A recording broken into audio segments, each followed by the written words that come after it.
Greetings, guys, and welcome to another episode of CEO Chatter Live. I'm your hostess, the award-winning editor-in-chief of Swagger Magazine, Fancy. And today I have a really special guest with us. I'm so excited about it. I'm certain that you all have been hearing about the work that she's been doing online because they just had a really recent big event to take place. So I'm going to bring her in just a second. But before I do that, I want to give you all a chance to share this broadcast as well as to drop in the comments below and let us know where you're watching from. And if you want to take your support a step further, then you could also give stars to the broadcast, donate stars, because that does help us keep all of our creatives at work that we have here at the magazine. And I want to say that this episode is being sponsored by Black Women Made Whole, our wellness event that we are hosting on March the 15th, which is sponsored by Emmett Dream Brand. So now, let me go ahead on and bring my guest in. Let's see. Greetings. Hello. So I have with me, I have with me Dr. Cameka Smith, who is the founder of the Boss Network. And Dr. Cameka Smith. I always let our guests introduce themselves because I feel like you all do it best. So I'll let you tell the audience a little bit about who you are and what the Boss Network does. Yeah, absolutely. Thank you so much, Fancy, for having me. The Boss Network is a digital platform for Black women entrepreneurs. I launched this community about almost 15 years ago now. So back in 2009, as an entrepreneur myself, I think I was just looking for resources and opportunities to network with other, minority women who wanted to start businesses. And, back then it really wasn't a space for women of color to have, to talk about business and entrepreneurship. Of course, now we have so many great resources and opportunities, but 15 years ago, it just really wasn't a thing. So, I set out as an event planner and marketing executive to create my own series of events around entrepreneurship for Black women. And during those events, women just kept asking me, how can I join your community? And I'm like, oh, it's not, it's not a community. So as any good entrepreneur, would do, I just started doing my research on communities and, how could I best engage these women? Of course, we started here in Chicago where I'm based, but because of the power of social media, we grew into a national organization very quickly through like Facebook and Twitter and now Instagram. And so, 15 years later, we reach over 200,000 women nationally within our organization and have, been listed in Forbes, Inc., Black Enterprise, Essence as one of the top websites for women and careers and entrepreneurship. So yeah, it's been an amazing journey. Wow. So, what would you say? What is the mission of the Boss Network, and why is it so important? Yeah. So the mission for me has always been, to create a space for Black women to, grow and develop as business owners. We make up probably the largest segment of entrepreneurs in the country. Yet most of our businesses don't thrive or we can't scale because we don't have access to capital. We don't have access to mentorship or, the resources needed to actually grow our businesses. So for me, it was about creating a platform where we could actually provide kind of like a one-stop shop for entrepreneurs and give them everything that they need to be successful. So that has been our mission since day one. Wow. And just to say that you don't know that you all have made it 15 years and now you're giving back to others, which brings me to my next question, which is about like, what is the Boss Impact Fund?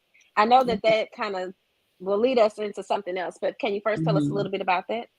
Yeah. So, before I kind of go there, I think that, it's important to talk about the history of the Boss Network where, for the last, I would say, 10, 12 years, we were really providing resources, working with amazing sponsors like JP Morgan Chase and, PepsiCo and, Prudential, providing financial wellness and all these things to help women grow as entrepreneurs. A lot of what we did was event-based, so tours and conferences. We've, been to probably 20 plus states visiting to help entrepreneurial women across the country. And then when COVID hit, the pandemic, it really kind of upheavaled everything. As you know, most businesses were really trying to figure out what was the next level. Everybody's trying to figure out how to shift and pivot. And of course, as a community and as a business myself, I was also trying to figure out how to shift because probably 75% of what we did was event-based. And so the beauty of it was we had always been a digital brand. So we always did, programming online through social media, through virtual platforms. And so it was really easy for me to figure out, okay, now we need to move 75% to virtual instead of event based, because this is where everything is going right now. And one of the biggest things that stood out for me as I was providing these resources and helping women to figure out how to pivot during COVID was access to capital. I was doing my research because a lot of my members were emailing me saying, my businesses, are struggling right now, or my door's about to be closed because I can't pay this month's rent. I can't meet payroll, or I want to start a business, but I can't get access to loans. The PPP loans that were put out there for, supposedly for communities of color, we were the last ones to get access to those funds. And so I just said, okay, what can I do as a community leader to try to support? And so I decided that I wanted to launch my own fund. Doing our research, we saw that less than 1% of Black women get access to VC capital funding. And then there's this disparity when it comes to getting traditional bank loans because, of racism and, all types of biases that happen. And so I said, you know what, if I can go to my sponsors, my partners, and we can launch our own fund, maybe we can support some of these women to help get them through this period. And so that's how we created and launched the Boss Impact Fund, which is our fund. Which our goal was to raise $10 million over the next 5 years to invest in Black women entrepreneurs. We launched our first grant program with $1.5 million with a partner called Sage, and it's an Invest in Progress grant to help entrepreneurs. And so far, we've invested in 48 Black women. So, to be able to do that in 1 year, it's pretty incredible. Wow. And that's so amazing. So that is actually bringing us to the next question. But I wanted to ask just one thing that I've noticed that you've mentioned throughout the interview has been the fact that you've had partners, that you've had sponsors and so on. And so I'm curious to know, like, what do you think, like when people are seeking partners or sponsors, what tips would you share for them in particular? Well, I think that the whole partnership route for entrepreneurs, depending on your business model, right? I mean, some people are B2C where they're going directly to their customers. Some people are B2B where they're actually doing business with other businesses. Our model is B2B and B2C, of course, because we have a membership base. But my suggestion when working with sponsors and partners is you want to do your research. You want to see the brands that are out there that are in alignment with what you're doing. Right. So for me, as a community that focuses on Black women entrepreneurs, I needed to work with brands who had an interest in entrepreneurship, who had an interest in, working with diverse communities.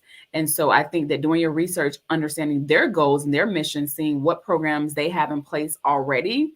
And then, that research piece is really important. And then that next piece I would say is relationships.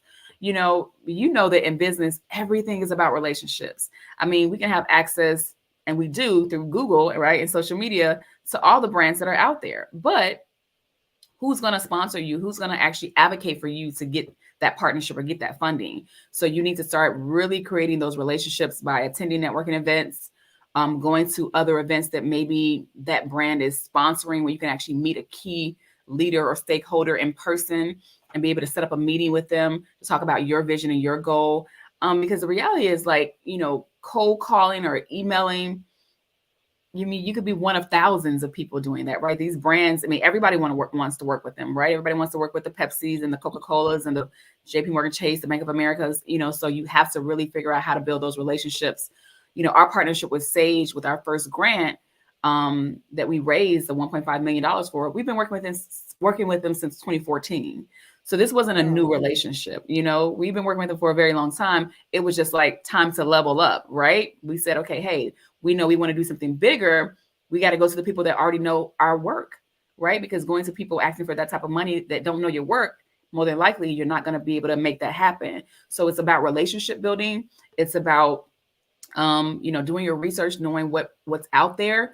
There are a lot of grants out there for businesses, especially nonprofits, right now. And, that model is a little bit different. So you can really just go online to, Target or, Pepsi or whatever a company it is and see what grants they have available. And you can apply for those grants.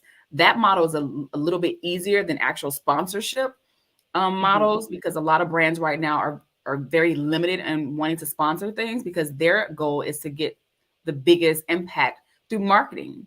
That's what sponsorship is about. Whereas, foundations and grants, their focus is giving away money, right? So if you have a nonprofit, you can do a little bit better as far as applying for those grants if your business is in position.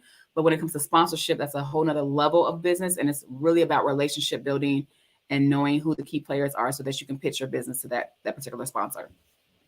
Wow, you just shared a lot of gems within that. I think definitely, so y'all, just to recap, basically, do your research, but also relationships are really important. And so from that, we kind of touched on the invest in progress grant, but can you tell us a little bit more about it? Because I know outside of just, of course there were funds, well, there will be funds received, but Yeah. there's other perks as well to it. So tell us more about that. Absolutely. So, Fancy, when I created the Boss Impact Fund, I knew that I wanted to work with multiple brands and launching different grant programs, right? Because I knew that with each brand, we were only going to be able to get capital for a small group of women, right? Mhm. I mean, it's just the reality. If we are less than 1%, being invested in, you're never going to get, a sponsor to invest in thousands of women at one time, right? And so I knew that it was important for me to create a very comprehensive program. So in addition to the funding that we are giving these women access to, they also get access to training. We have been doing curriculum training and educational business curriculum for years. And so we knew we already had a model, we already had a learning system in place. And so we wanted to be able to give those women access to that because, of course, as a business, these are programs that we charge our members for thousands of dollars. But we knew if we wanted to invest in these women beyond the funding to help them grow, that we would have to give them scholarships or fellowships to this particular program. So in addition to the funding, they get access to a one-year scholarship to our Boss Business University, where we actually work with them on a monthly basis, teaching them everything they need to know about growing and scaling a business. Also give them access to events, coaching, resources that are outside of our community, just through other partnerships. I mean, it's just a really robust program. And then also the third piece of that is the marketing, because I feel like you can have a great business, but if nobody knows about it, then, it can really be tough to get your business out there. So we have a community of over 200,000 women. And so we promote these women within our network throughout that year. And we've helped them grow their social media. We've helped them get access to customers. We've helped them to get partnerships and media opportunities. So, all together, I call it the money mentorship marketing model. We get them everything that they need to be successful in business. I love it. And so, I mean, because I know that this weekend the grant wrapped up. Do Yeah. you happen to know about how many women applied? I know it was Yes. a So, lot because y'all yeah. were. Yes. So our first year, which was 2022, we launched the program with 12,000, over 12,000 applications. And we were able to invest in 35 women on last year. And with the program in total, we invested in about 48 women because we had a program through Chase and also a program through PepsiCo. And so together we invested in about 48 women. So this year, starting off, we're just launching our Invest in Progress grant with Sage, and we already received over 15,000 applications. We will invest in 25 women this year with this particular program. And then, of course, throughout the year, we'll have some other programs that we'll launch within the Boss Impact Fund. And then next year, we'll launch again in January. So, if the women didn't get opportunity to apply this year, the grant will open again next year in January. So I just say, stay connected to the community. If you're not a member, I encourage you to join because nobody's really doing the things that we're doing as a community out there for Black women. And, just continue to grow and build your business on your own and put in that, what I call sweat equity, because, people want to invest in businesses that already have some skin in the game. And our goal is to, we're giving out $10,000 grants with this particular program. But the reality is our goal is to get these women positioned so they can actually go after additional grants or VC capital or, bank loans, right? But in order to have that, you have to have your business, what I call behind the business, in order. Not just the branding, not just on social media, but what's everything looking like behind the scenes? Like, what are your financials looking like? How is your team set up? What are you doing to, position yourself to scale and grow your business? Even if you're not there yet, do you have a plan in place? Wow. Okay. Because I was gonna ask next if you had any tips for those who do apply for grants or just like why they should get started. But I think you just shared like two of those right then. Do you have any others though? Yeah. For those who may be interested in applying for grants. Yeah, so we have an amazing partner at the beginning. The reality is like there's no way my team and I could go through 15,000 plus applications. And so when you're building your brand, it's important to have external partners, right? And so one of the things we did was we partnered with a company called Hello Alice, and they manage grants for everyone. All the big brands. And so if you visit helloalice.com, even if our grant, you haven't been able to apply for this particular grant, they have hundreds of grants on their website and other resources that you can access.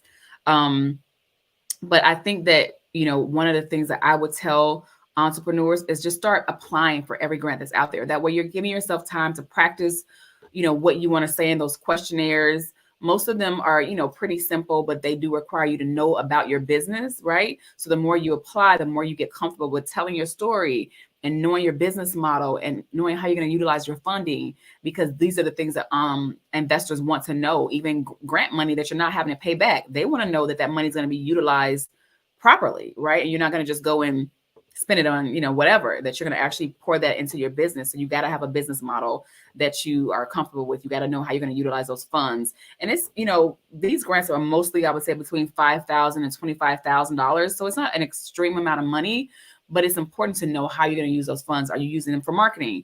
Are you using them to grow your team? Are you using it for, build out to a location?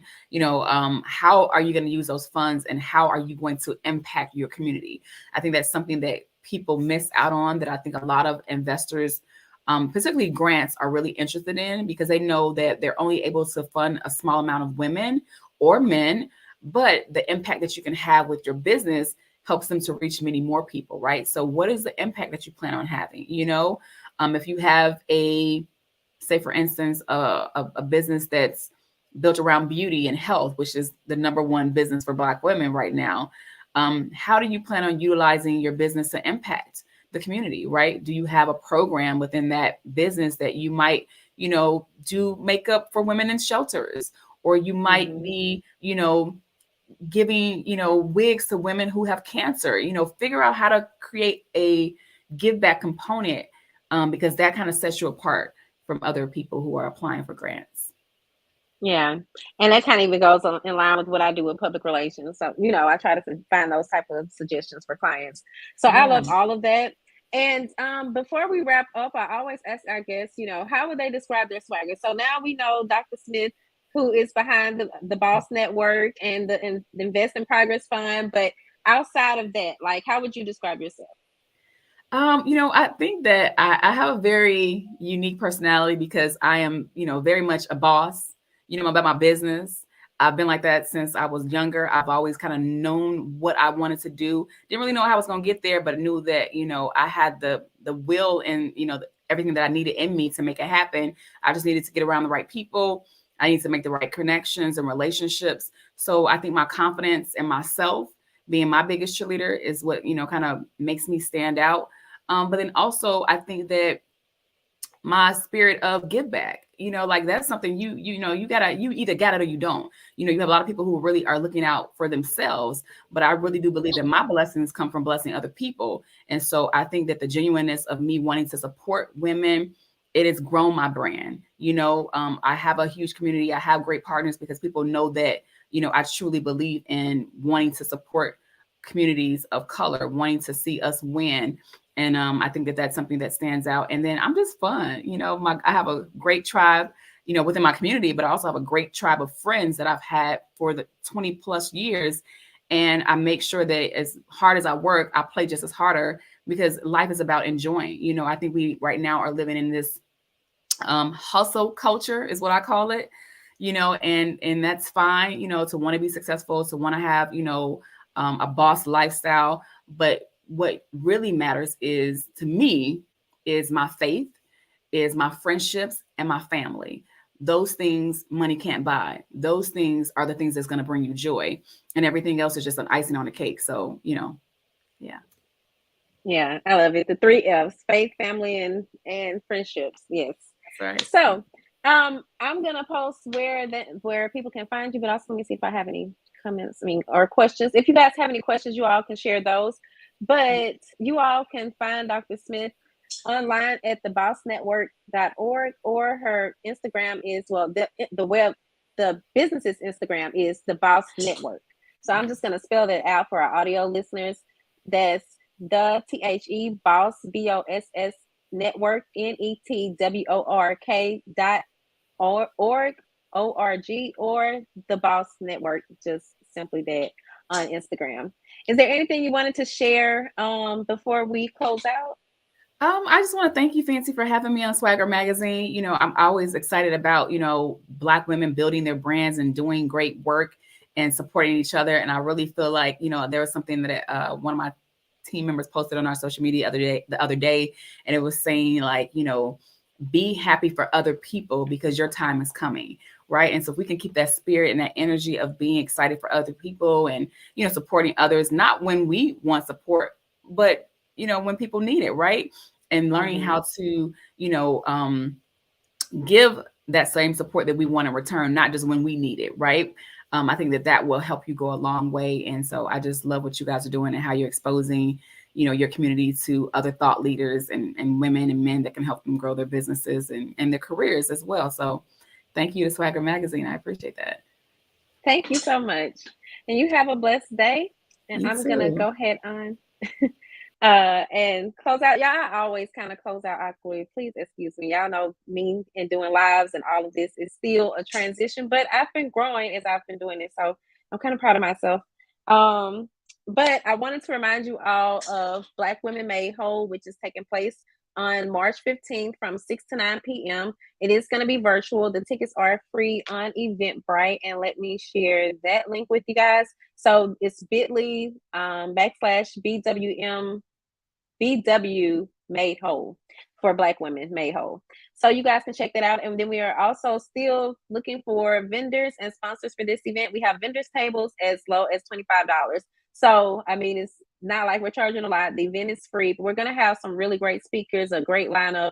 And I think you all are going to really enjoy it. And even as Dr. Smith mentioned, like about this whole hustle culture right now, this is supposed to be a time for us to, relax, reset, and just kind of start anew, even if it's just for those 3 hours.